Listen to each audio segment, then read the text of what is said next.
quando a gente fala assim, autoimune, como a Bela disse, é o organismo trabalhando contra ele mesmo. Contra ele mesmo, isso aí. No intestino, que é tão importante para o funcionamento da vida. Da vida, com certeza. Então, o que é a doença autoimune? A gente vai ter primeiro uma predisposição genética, ou seja, a pessoa já nasce com uma tendência a ter a doença autoimune e por essa interação genética com fatores ambientais que ainda não estão muito bem esclarecidos, mas que envolvam aí dieta, tabagismo, hábitos de vida, né, microbiota intestinal. Então, a interação da genética com o ambiente vai gerar uma resposta imune inadequada, que no caso das doenças inflamatórias intestinais, essa resposta imune inadequada ela está direcionada ao intestino.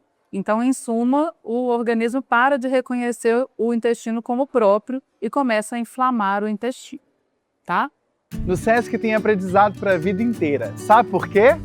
Porque o SESC tem colégios que respeitam a individualidade de cada estudante. Tem reforço escolar de dia e de noite. Tem as bibliotecas do SESC Conecta. Tem cursos de artes, esportes e educação para todas as idades. E sempre com acolhimento, porque aprender é se sentir seguro e apoiado.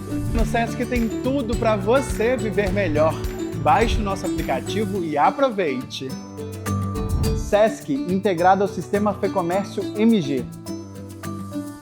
E a gente está falando, então, de 3 doenças principais. A gente está falando da retocolite ulcerativa, que ataca aí o intestino grosso e o reto, da doença de Crohn, que pode acometer desde a boca até o ânus, e da colite não classificada, que é menos comum, mas é quando a gente tem um acometimento do cólon e características tanto da retocolite como doença de Crohn, e a gente não consegue definir bem. E agora falando da desinformação, né, desde que meu marido, né, eu começamos a falar sobre isso na internet, que o Maguila teve uma crise muito séria em 2018, e muito séria mesmo, a gente já quase morreu sobre isso, quase morreu.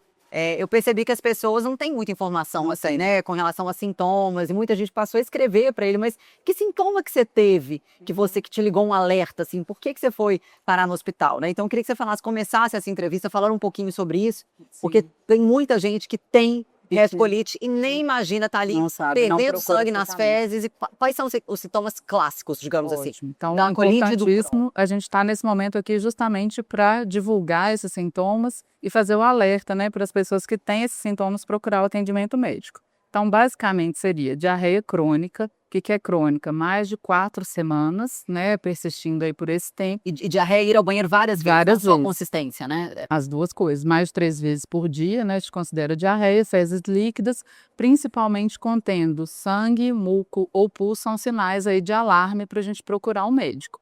Outras coisas também, né, que a gente tem que ficar atento, dor abdominal persistente, né? Nem sempre a doença inflamatória intestinal vem com diarreia e isso pode gerar um atraso no diagnóstico, perda de peso, fadiga, né? Anemia. Então, são todas condições que a gente tem que realmente procurar um médico para entender se pode ser doença inflamatória intestinal.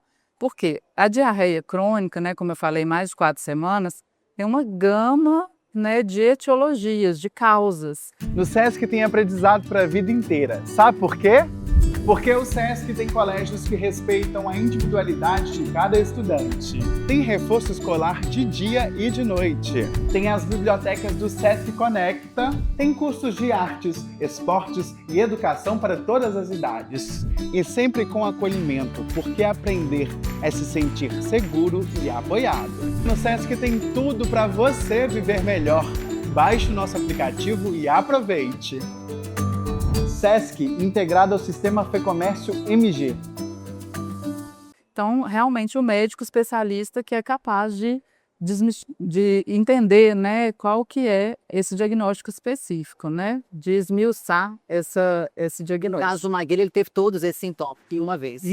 E você falou de algo muito importante que a gente até normaliza, e eu acho que talvez o objetivo principal aqui desse episódio é a gente não normalizar esses sintomas de uma produção diária nossa, que é o recado que o organismo dá, que é o nosso cocô, né?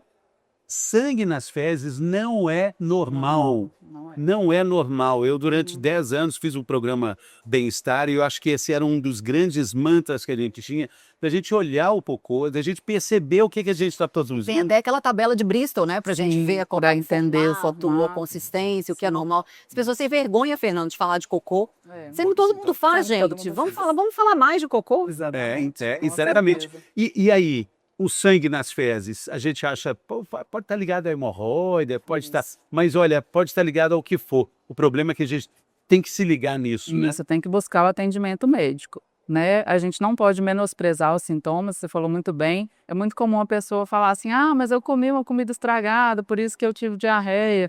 Mas é hemorroida, por isso que eu estou sangrando. Tem que ter avaliação médica e a gente sabe que o que está mais associado ao atraso diagnóstico é o atraso relacionado ao paciente, ou seja, o paciente ele demora a buscar ajuda.